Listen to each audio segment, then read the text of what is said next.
La semaine dernière, avec l'ensemble de mes collègues de la NUPES, j'ai fait un serment, celui de tout faire, d'utiliser tous les moyens à notre disposition pour abroger la réforme de la retraite à 64 ans qui a été imposée par le gouvernement, par Macron, en utilisant toutes les pires méthodes de la Ve République, comme vous avez pu le voir, jusqu'à la semaine dernière, nous empêcher de voter l'abrogation, nous empêcher de défendre nos amendements. Nous commençons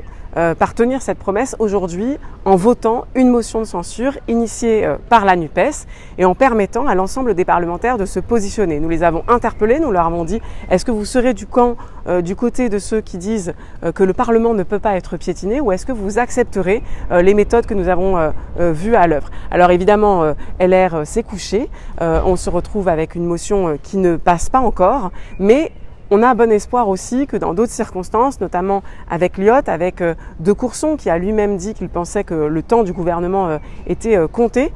qu'une telle motion puisse passer. Je pense que le gouvernement finalement a son compte à rebours enclenché. D'ailleurs, ça peut se voir dans l'ambiance à l'Assemblée nationale parce qu'aujourd'hui, il y avait vraiment très peu de macronistes sur les bancs pour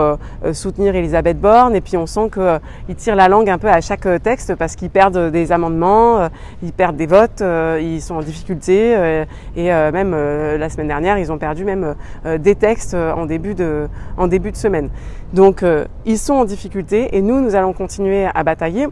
Il y avait la motion de censure, mais il y a aussi le recours aux instances internationales qui sont en capacité peut-être de tirer l'alerte, sonner l'alerte sur l'état de notre démocratie. Et puis un certain nombre de moyens à nos dispositions, nous parlementaires, par exemple à travers les niches que nous aurons, à travers les propositions de loi que nous défendrons, les amendements que nous porterons au budget. En tout cas, nous n'allons pas les laisser dormir tranquilles. Nous ne les lâcherons pas avec cette réforme des retraites. Nous serons dans la bataille